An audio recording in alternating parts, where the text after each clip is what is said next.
cold warning has been issued for Toronto. Ottawa gives Cup W workers 48 hours to reach a deal. Raptors on the push. Here's Brown. Raptors ground the Hawks. Humber News starts right now. Hello, I'm Christian Aguirre, here at the newsroom at Humber's North Campus. It's Thursday, November 22nd. Here's what's making news. We start with a very chilly day in the city. In fact, the first cold weather alert has been issued for Toronto. Overnight, temperatures dropped to -13. Cold alerts are issued when temperatures forecast to reach -15 Celsius or colder, or when the wind chill reaches -20 or colder.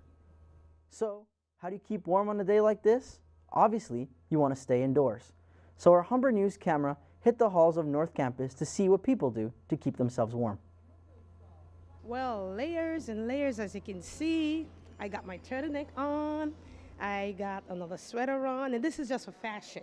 So I want to maintain the fashion thing. You should see my boots down here. And of course, I don't really like the heavy windbreakers because then it seems as if I can't handle the cold too much. So I wear like 2 jackets. Of course, one has a hoodie. So I am actually enjoying it. Okay, I drink too much coffee and I put so many jackets on my house. That's it. By drinking coffee, wearing my winter jacket, and just eating some food. Yeah. Actually, as it is my first winter, so I was like very excited to see everything, and to keep warm myself, I used to put more and more clothes like winter jackets, snow boots, covering myself fully. So I'm very excited, and I'll think that I'll enjoy this winter. Thank you. As you know, the weather of Canada is very cold, right?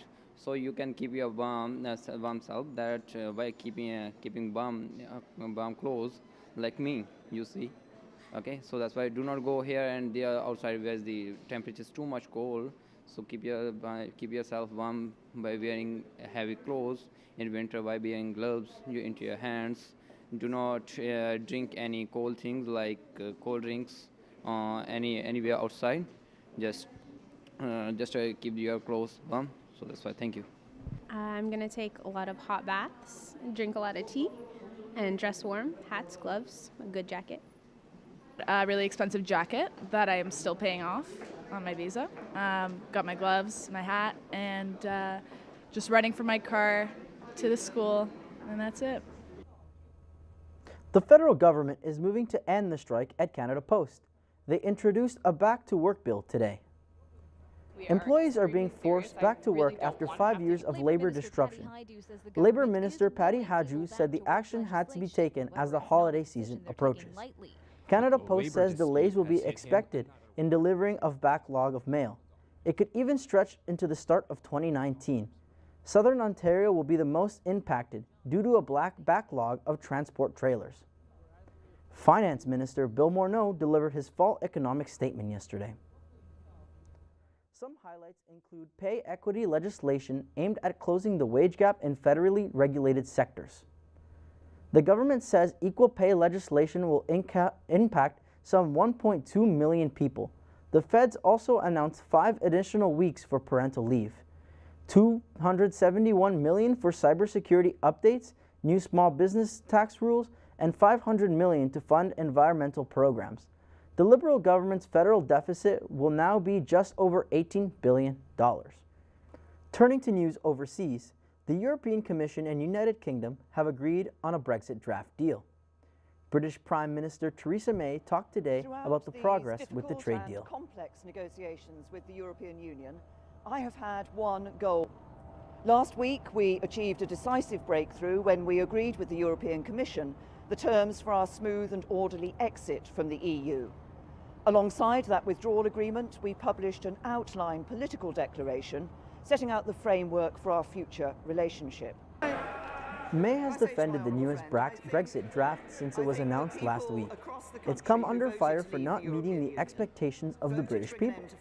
The Brexit agreement will be voted on by the EU leaders this Sunday, and the clock is ticking. If the deal doesn't pass, the UK has till March of next year to pitch a new deal with the European Union. North and South Korea have reconnected the roads inside the Demilitarized Zone for the first time in 14 years. The two sides have joined efforts to retrieve remains of soldiers killed during the Korean World War. This road is 3 kilometers long. It is one of the most fortified places on Earth, full of minefields and barbed wire fences. This is part of a military agreement signed by both sides after a summit last month. Overseas, a dire situation in war-torn Yemen. Nearly 85,000 children are estimated to have died from malnutrition.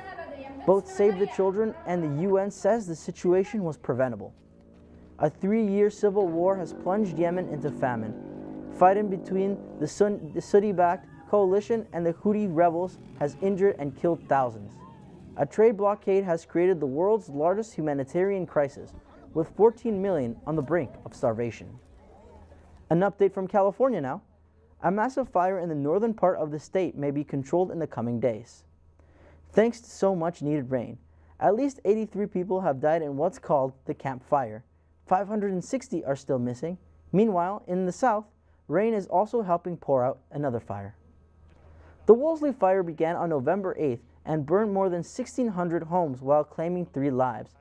Driven by Santa Ana winds, the fire burned for miles through suburban communities and the Santa Monica Mountains to the coast of Malibu. The fire has cost almost $3 billion in damages, including $1.6 billion in fire suspension costs. Authorities are now warning residents to brace themselves for mudflow and rock slides ahead of the rainstorm. In Mexico, several hundred people have arrived at a shelter right on the U.S. border in Tijuana, and that shelter is getting close to capacity. There have been just about 6,000 migrants who have come to the U.S.-Mexico border. More than 10,000 are expected to follow. People are sleeping in tents and eating outside. This week, U.S. officials were considering requiring medical screenings of migrants. U.S. President Donald Trump has called the caravans headed toward the border an invasion. Engineers have discovered that the Leaning Tower of Pisa isn't leaning so much anymore. They say the bell tower is straightening itself out. The world-famous bell in Tuscany has leaned back by 4 centimeters.